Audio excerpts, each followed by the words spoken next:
by the way.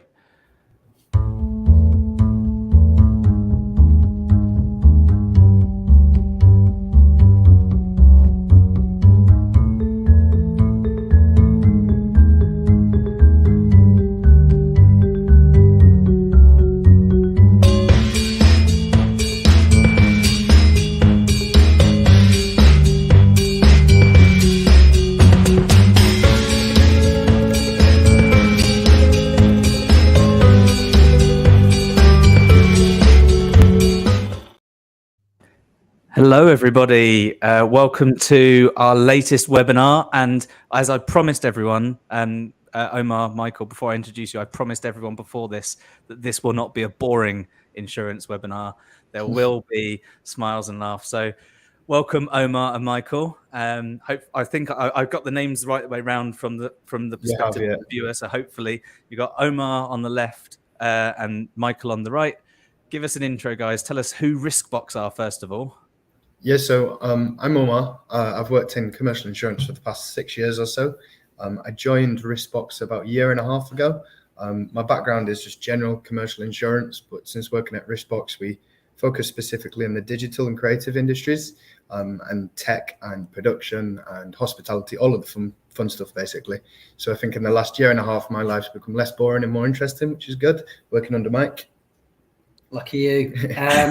Yeah, RiskBox. So set it up about 10 years ago, and our aim is to look after the types of business we like, which are your agencies, your tech companies, your entertainment, your media, the fun stuff. So no disrespect to scaffolders and so forth, that's just not what we're interested in. But we do it in a certain way. We're completely independent. So we are, unlike some other brokers, we are not actually owned by insurers, which, we question why you recommend certain things. So we're completely independent, and we try to take it from cradle to grave. So we don't leave you to deal with things such as claims by yourself. We try to be proactive. If you got contracts and so forth, you need help on insurance, we try to make sure we do that. So we try to be there available. We try to be the end of either a video or a call or whatever, and to make what is not just a not exciting process, but what can be a pretty process, because we work in insurance, and I know this is going out live, we don't trust all insurers. We are here to make sure that the problems with service, cover, insurers not necessarily doing what they should do, you don't have that. We do that for you. And if we need to kick people, we will kick them for you, so you do not have to kick them. So that's pretty much what we try to do. Which is why you both look so youthful and full of life for people who sell insurance. So, I'm not, at least you got that going for you. And I think that, picking the industries that you work with is important in any industries. Digital agencies, we talk about this a lot. Like, if you pick a certain segment, it makes it a lot better and easier to be experts and speak their language. But I can imagine, if you do insurance for scaffolding firms and things like that, the risks are a teeny bit obvious in many senses, falling scaffolding being one of them. With digital and media, it's an awful lot more complex, I'm guessing, because of the one agency might have a totally different risk profile to another based on one integral part of the business. Should we jump straight in and see what we've got to delight this wonderful audience with today? Yeah, of course. Let's go for it. So, I think the when I was sort of canvassing for questions from people a few weeks ago, there's a kind of I guess a core question of like, what is the absolute minimum stuff you need? So let's assume this is a brand new digital agency. Or even actually someone who's been running for 10 years and they're like, well, actually, do I need that? What's the absolute must-have? Yeah, of course. So I guess it's worth starting by saying that there are obviously many different types of insurance, that digital agencies should be aware of. Mm-hmm. But we understand it's not really commercially viable to insure yourself against every exposure. Nope. So yeah, saying that, there are some absolute must-haves we would recommend to all digital agencies and freelancers, to be honest. The first of these, and probably the most important, is professional indemnity insurance. So this is designed to defend you and your agency for a range of situations that could arise from the services you offer. So if you get sued, it will pay defense costs. And if you do lose litigation, it will pay for damages and costs awarded against you. The core cover is in place to cover you against alleged negligence and errors and omissions. That's just the basic standard policy. When we look for policies, particularly for agencies, would look for cover for IP infringement as well. Things like defamation, breach of confidentiality. So, for example, if you're a marketing agency, one of your staff members accidentally leaks a marketing campaign, they leave it on the train or something like that, your client's inevitably going to lose a bit of money. I wonder what insurance the MPs have, given that Yeah, that's exactly. something that they like to do. It gets weird and wonderful on that end for sure. It does. One thing I really quickly want to jump in on is you mentioned IP and you mentioned negligence and things like that, and we had a webinar recently with Steve Kunovich, one of your colleagues in the legal end of the scale, and it sounds like obviously those two things go hand in hand. But let's say, for argument's sake, a client comes to me and says, you've breached intellectual property, etc. I'm going to sue you. Do they go to the insurer first before they speak to the lawyer, or do they go to the lawyer before they speak to the insurer, or is there it depends kind of part to this? It's as much as anything, it's personal preference. So if they want the legal costs to be picked up, then they need to go to the insurers. The insurers will generally have a panel of solicitors that they will use of a certain standard and a certain price, Of course. which they will approve. Now, that doesn't mean, so for example, if you want to use, so say you got Stevie K and you want to use him for your defense of an IP claim. Which you should absolutely do, because he's an OMG partner and he's fantastic. He is fantastic. So you'd go to insurers who would then, if he's not on the panel, would ask some certain questions. But there's every chance, depending on the insurer, that they would say, okay, well, yeah, we will do that. There might be some caveats. So, for example, they might pay a slightly lower fee to the solicitor that you choose. But in theory, usually, if they're a decent solicitor, it will be agreed to. It's just not guaranteed, because it's up to insurers in principle. Okay, so professional indemnity, kind of the key first must-have. What else are we looking at? And before we move on, another point of professional indemnity that's worth touching on is it covers breach of contract as well. Not all standard PI policies do, but again, when we're looking for PI policies for agencies, we would make sure it's got breach of contract really, and would encourage anyone to do the same. When someone sues you, they're more likely to sue you for breach of contract. It's very black and white, and it's a lot easier to prove. If you've got an insurance policy that doesn't include it, you could be left in a situation similar to not having insurance at all. So it's an important point worth noting. Yeah, you probably find there's twice as many claims in total for breach of contract than there would be for straight negligence. Now, if you were sued under contract for something where you would be seen as negligent, you would still be covered. Whereas if you're sued for something where you haven't been negligent under breach of contract, you wouldn't, unless you have breach of contract cover. So as Omar sort of saying, that wider cover is very useful for digital agencies where you will deal in, specific deliverables under a contract. We will agree to do this, or we will agree to do that. And sometimes, for example, it might not be your fault that you can't deliver it. So say got a social media campaign, we agree to post 20 times a week, but we're relying on the client to provide us the content. Client doesn't provide you the content, you don't get to fill the 20 posts. Well, the contract doesn't say that. You've not done the 20 posts, therefore you breach your contract. So that is a serious example, but that's the sort of principle where you have not been negligent. You've done everything you possibly can, and it's not your fault, but you could still be sued under breach of contract because you haven't done the black and white. Okay. So, I mean, not all PI insurance policies are the same. So the ones that a good one for a digital agency should really cover things like breach of contract, IP, negligence, things like that then. Exactly, yeah. Yeah. So anyone watching this, it doesn't generally cost any more to have that cover. It is just about picking the right insurer and picking the right cover. So, like for example, if Omar's looking for options, they will all generally be with insurers who will do that. And if they're not, that will be pointed out. So one piece of advice, I suppose, specifically for agencies, if you've got a checklist as you're listening to this this episode now, if you look through your current PI insurance and it doesn't include things like negligence, breach of contract, and what was the other one? IP infringement.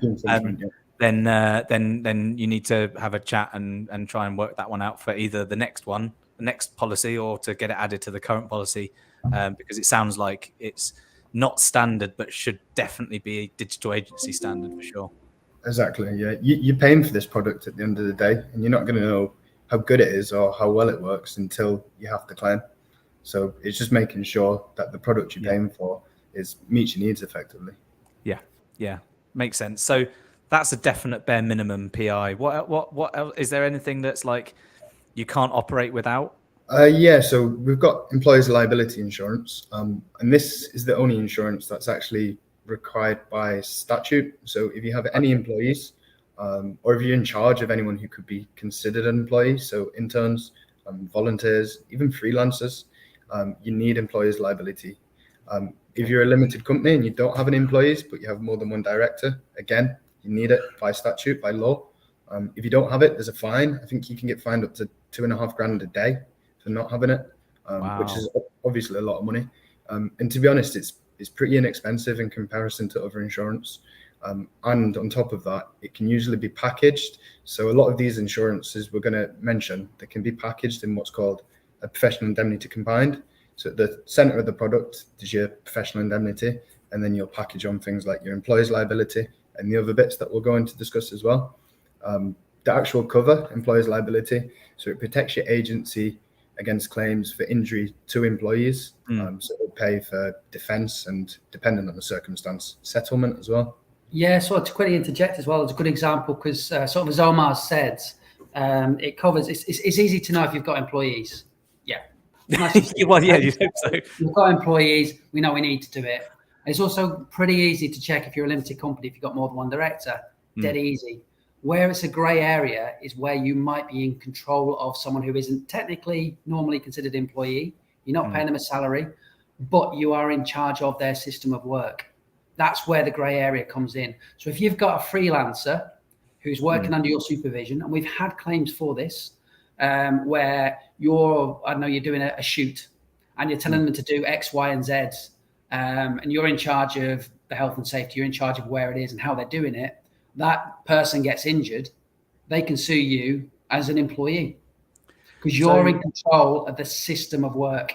And that's the grey area. So if you've got a freelancer who you say, can you just do some graphic design, off you go, you do it in your own time, that isn't an employee. But if you're in control of how and when they do it, then under the legislation, you can be considered to be an employer. So quite often, if you're not sure, it's worth including, and it costs buttons usually. So just a point of clarification for my sense then. So let's say it's a shoot, like you say, you run the video agency, it's your camera, it's your equipment, and it's just you and it's your business. You've hired a casting company to send you people to act in a ad for a client. Would those people who work for the casting company who've come to your studio need to be covered under employer's liability from your side, or is that why it's a bit of a grey area? That is exactly why it's a bit of a grey area. And so something like that, if you're in charge of what that talent is doing, so you're going to say, you walk through that door, you go over this stuff, you do this, then you're in charge of what they're doing. So if they trip over the step, you've just told them to go over, you're the one theoretically who will be deemed as the employer. And it is a grey area though. So quite often you'll find that, particularly for agencies and so forth, they will also quite often have cover like that. But what you'll also find is usually under a contract, they will try to make it quite clear that when they are working for you on the shoot, you are deemed the employer. Now, obviously contracts aren't always there, but that's sort of how it usually works. That makes a lot more sense. I know it makes a lot of sense by not making sense, but I get it. If you don't get it when you're watching, ping us a note. Omar and Michael definitely understand it. Yeah. Um, So the next one, I mean, the employer's liability leads us quite nicely onto this. And this is public and product liability. So not too dissimilar from employer's liability. It protects your agency against legal action.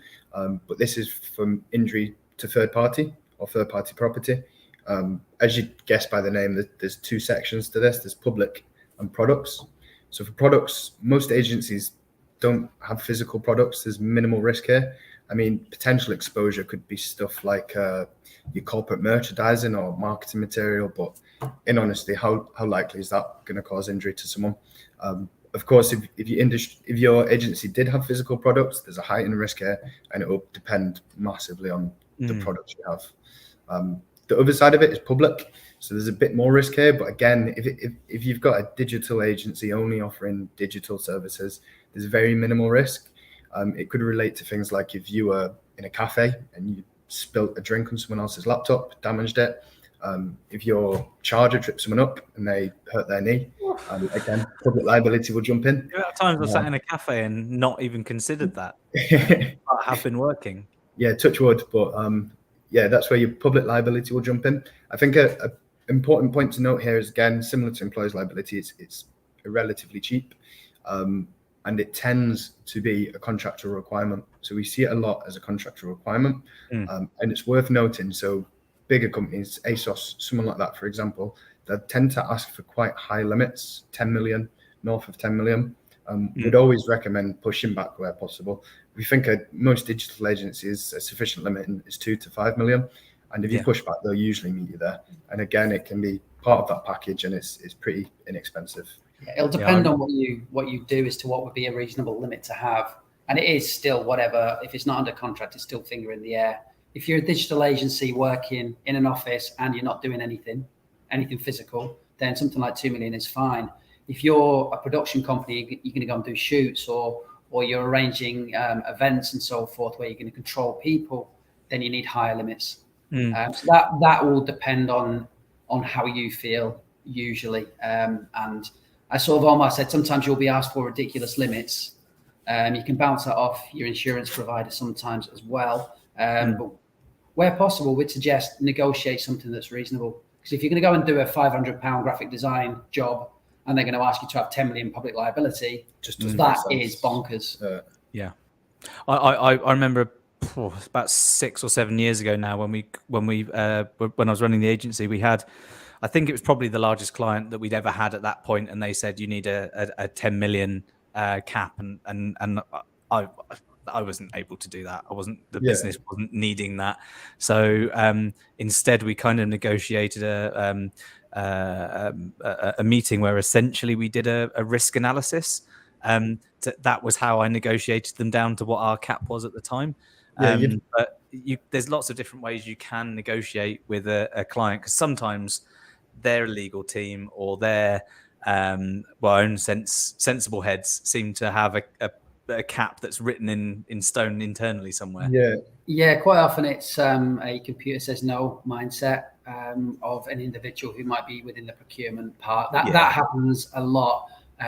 But you're right, you will usually find at some point there is a sensible head. And what we've found as well is that even if you're small and you're working with the big boys, you can negotiate.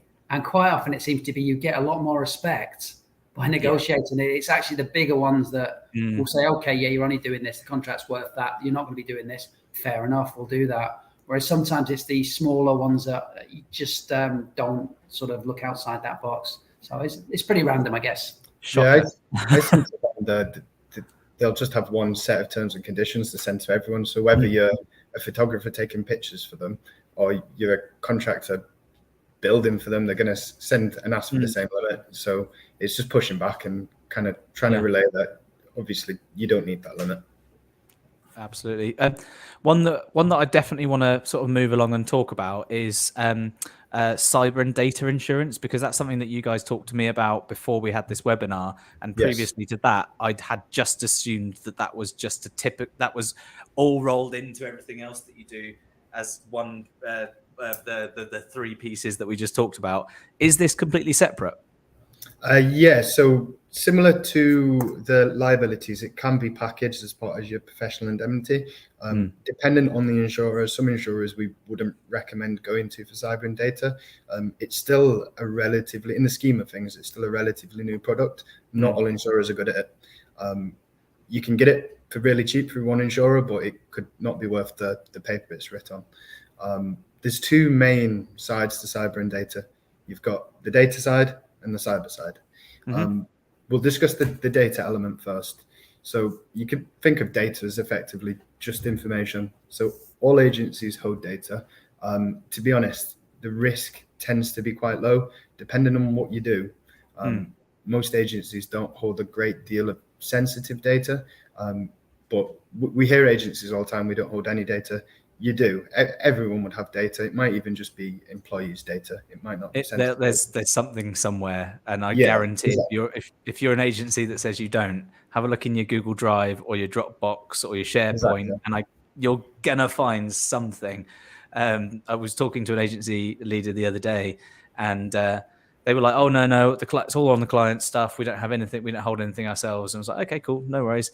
They were flicking through a few files, and we were trying to build a spreadsheet out, and they've got this spreadsheet, book one. I was like, I'll just use that because it's empty. Opened it up, and it's the entire client CRM that's been.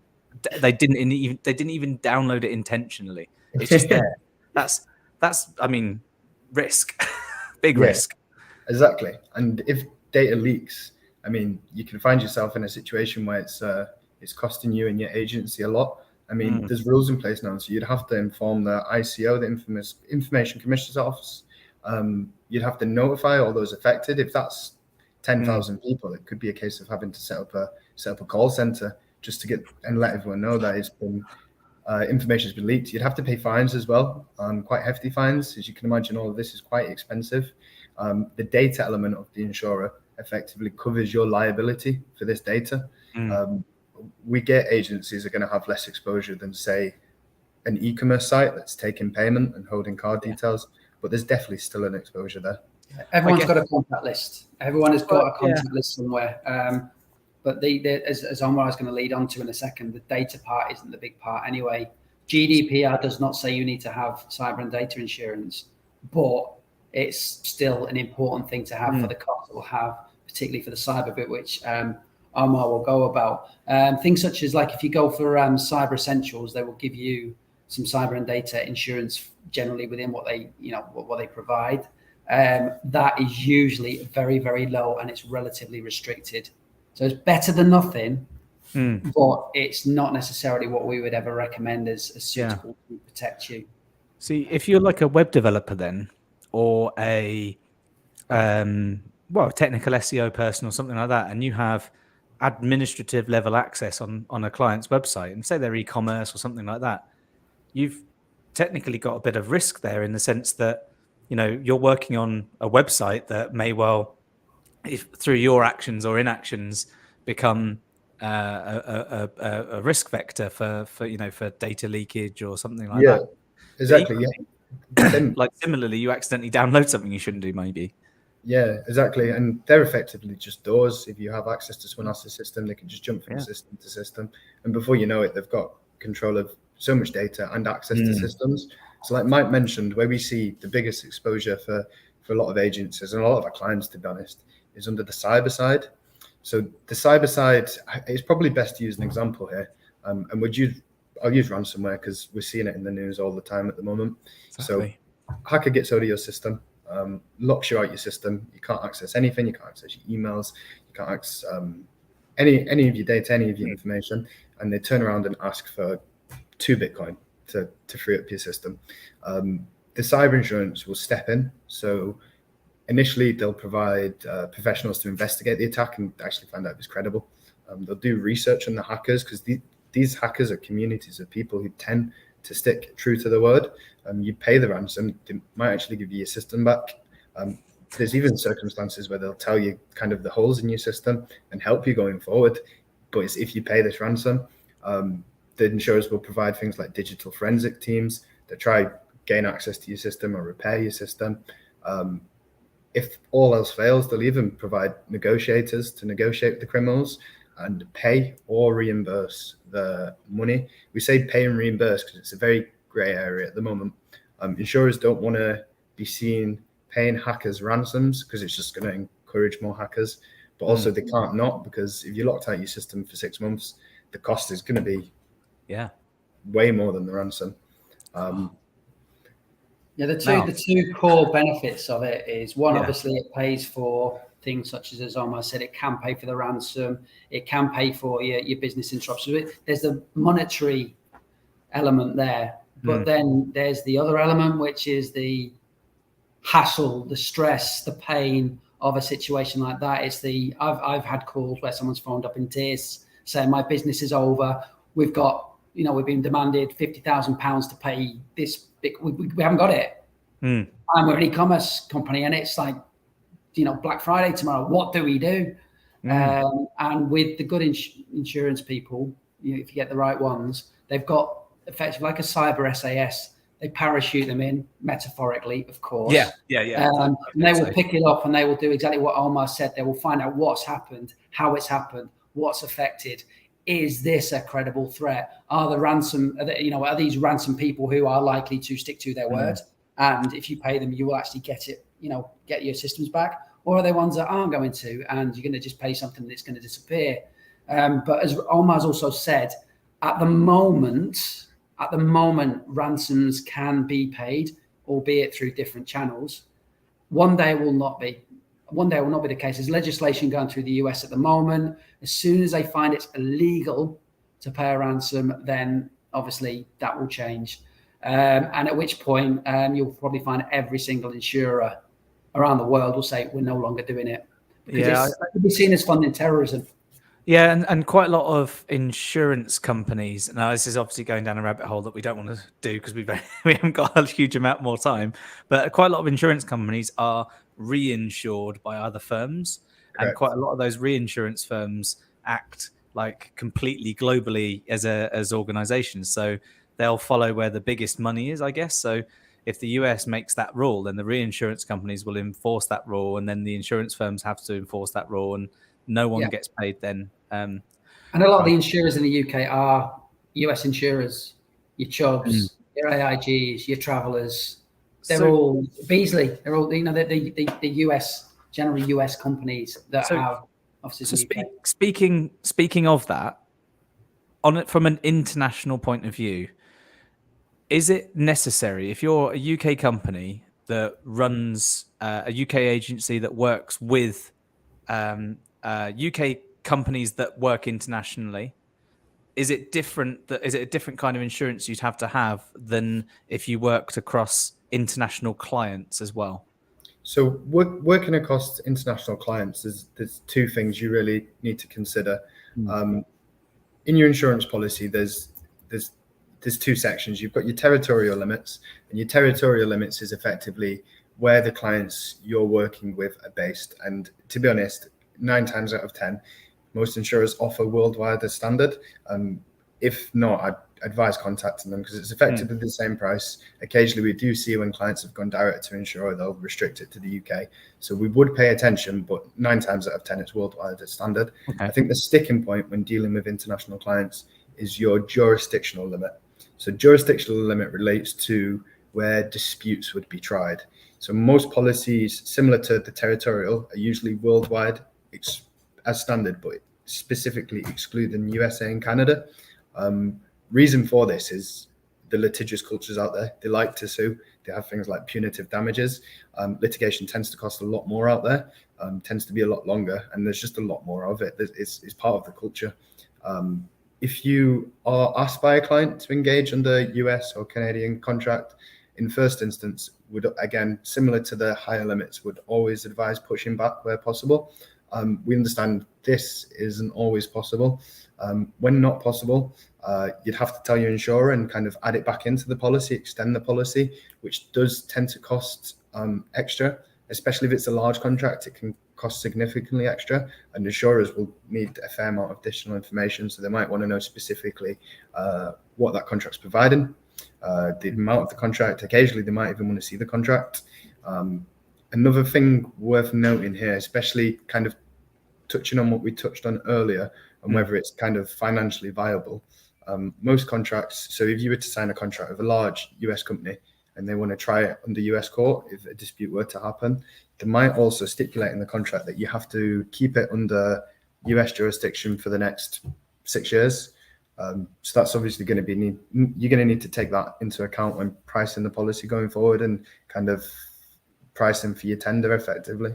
Yeah, and I guess that that could change mid policy as well, right? So you do some good marketing during the year, and all of a sudden you've got a tender out that maybe require you need.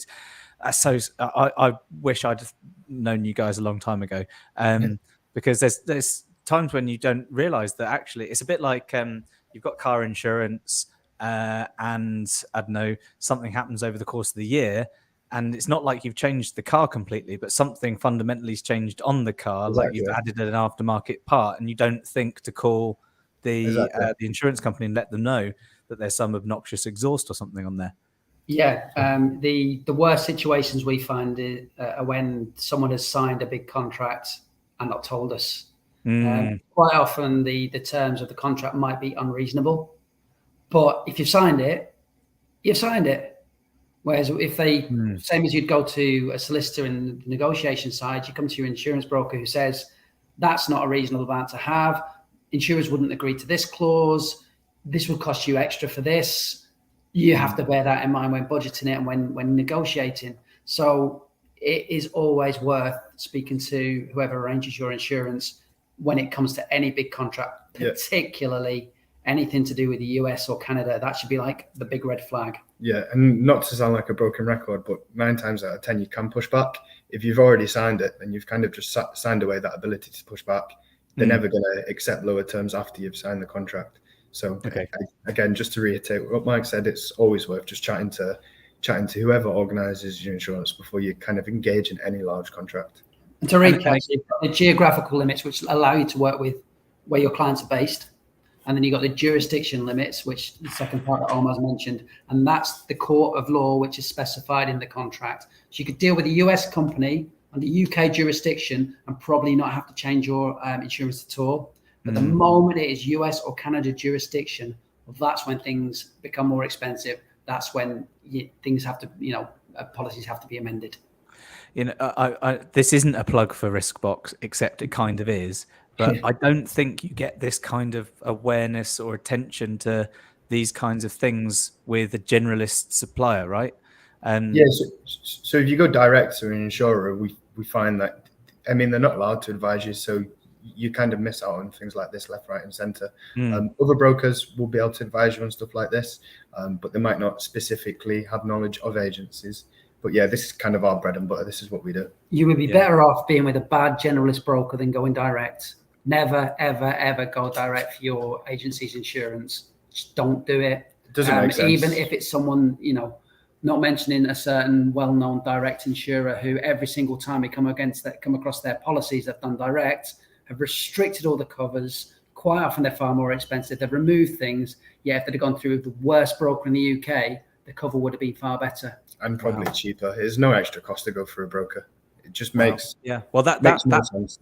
That bit everyone hopefully knows or should know. Questions come through on Twitter from May. Is there such thing as a no claims bonus for insurance like this? We've been going for 10 years and not claimed once. I'm guessing May is suggesting that maybe the policy should be cheaper now.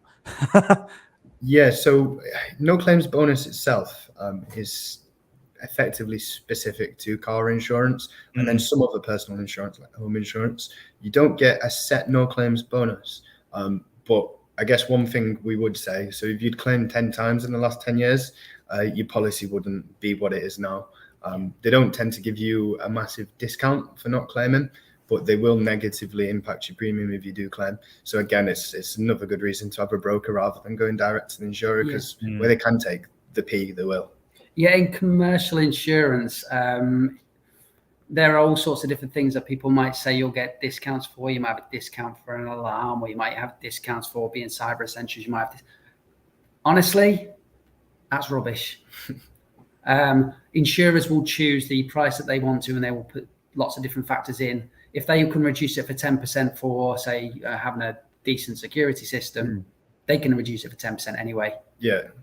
It's not, there is nothing there that is absolutely set in stone. We'll have it. It still comes down to an underwriter's decision. So it's not strictly true. It's a bit of smoke and a bit of mirrors. So mentioning the underwriter bit, that's something I've always wanted to understand. Is that an actual human being? Because I can't, there's 3,000 businesses in the UK all needing insurance. And that's a lot of people having to read that. Funnily enough, Mike used to be an underwriter, so he's probably the best person to speak to. I'm not a human being.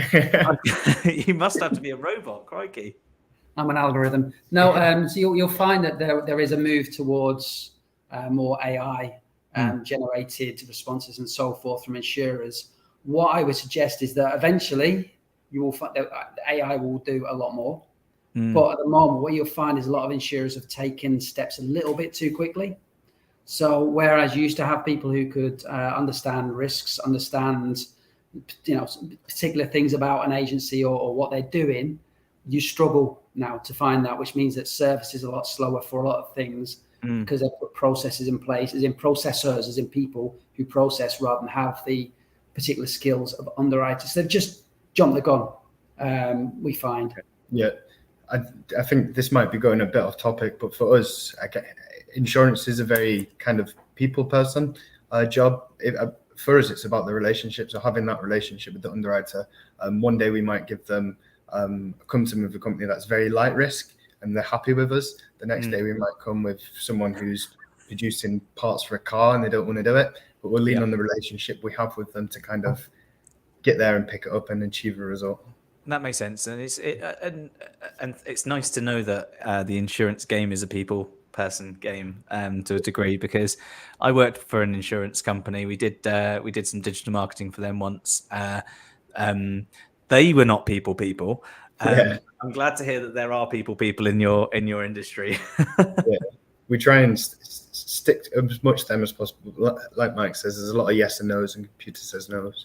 Yeah, so we try and protect you from the computer says no, having to go through stupid chatbots that don't work because they're not fit for purpose. Rather than good chatbots you might get and other things, they are generally awful. But we will protect you through that, and we will obviously lead you to insurance. So you'll always get to speak to a person with us, whatever the situation is. So last little bit of the webinar, I really wanted to ask these questions. Have you got any horror stories? We're not going to say this for Halloween then. I'll re-syndicate this. We've got the story that Omar went through about the ransomware. That's true. We've also had we've had clients who've they've been arranging payment of services on behalf of one of their clients, and they didn't realize that someone's hacked their systems. And then at some point they say, can you pay this invoice? Both sides of the systems are frozen. The hacker interjects within the stream of communication. So it's not a new email. It says, oops, by the way, it's the wrong account. Here's the right account. Bang goes 50 grand. Straight out. The thing went to Turkey and then it went somewhere else. But obviously that money's gone. Fortunately, they were insured, but if they weren't, then that would have been an expensive mistake to make. Really been, Yeah. Most of the stuff that we see, most of the issues we see will be on things such as the professional indemnity side. That's where most of the claims, the bigger, more complicated ones happen. I suppose the most common theme is either miscommunication, as in the client not understanding what the agency is going to deliver, or the client not wanting to pay what the agency delivers. And as soon as you chase for that final payment, they might decide to find any spurious reason they can to get out of paying. And this kind of, all of this ties together when you're running a digital agency, but if you're managing the client's expectations properly, hopefully you have those kinds of problems less frequently.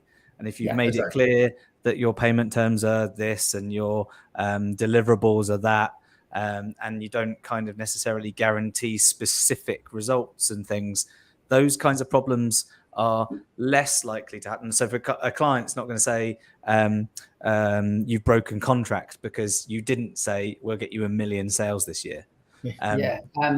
I suppose that the big key is there an agency out there that's never had a bad client? No. You know, there's an awful lot of insured bad agencies as well. And Yeah. that's part of the OMG Centre's mission there. Yeah, there are. I mean, we've seen agencies that have agreed to lots of different contracts, knowing that they can't deliver it, and some of them have got paid out on their insurance when, you know, technically they should do, morally, maybe not. So there's all sorts of different variables, but taking in sort of back to the sort of the example where there's the client that does not want to pay. We had one where a website was produced. It was an e-commerce website. The client didn't want to pay the last invoice, so they made all these different things up saying that they don't want to pay because of this. And that ended up being over 200 grand, that claim, because of some technicalities. And the thing was, the website that was produced was still being used with the same code, bearing in mind it was unusable 2 years later. That's the sort of thing that unfortunately agencies will have to deal with, because there are clients out there like that. Yeah. And you can't go around saying, here's a list of all the red flag clients that you're not allowed to deal with because they don't pay and they complain about this, because, you know, you get into a court for defamation. And so on the other side of the fence, then, you must have spoken in the past to agencies that either didn't give enough or give the correct information through not necessarily negligence, but just not necessarily having the bandwidth to give the right information over. Is there kind of a bit of a leeway if you sort of say, I don't know, the question around what's your revenue per year, and you say 300,000 and actually it's 500,000. Is there kinds of leeway around that sort of stuff? Or have you ever had to go, I'm sorry, your insurance is null and void because you accidentally made a mistake? Yeah, again, not to go back to what we've mentioned before, but this is why it's always useful to have a broker rather than go direct to an insurer. Because if you go direct to an insurer, would like to think not, but they're going to take advantage of you. Financials do tend to be estimates. So with your liabilities, they're going to want estimates for the following year. There's room there. You don't have to be exact. And then with professional indemnity, they usually want your achieved financials. That could be from 2 years ago if you've not received your accounts yet. There's always room there. If even at the end of the policy, if it turns out that your premium's been different, insurers could just look to increase or decrease it. Yeah, there's a basic sort of rule of thumb. You need to be reasonable. You're not going to know what contracts you're going to win. You're not going to know what contracts you're going to lose. You're not going to know if suddenly you're going to pick up clients in the US if you weren't before. Yeah. But what we'd say is if there's ever a step change, let your insurer or your broker know. So if you've never dealt with US clients and suddenly you do, tell your insurer. Or if you're like sort of, I don't know, you're predicted to do 250 grand turnover and all of a sudden you've got a contract that's going to treble it, speak to your insurers then. So if we wrap things up somewhat, because I know this could be like an entire day thing. I know it could be, because I guarantee, based on everything I've heard from you guys, that this is the surface but scratched. But to kind of wrap things up, what one piece of advice as a takeaway would both of you guys give? One piece of advice each. I'm an agency owner and I'm waiting to hear Omar's bit of advice.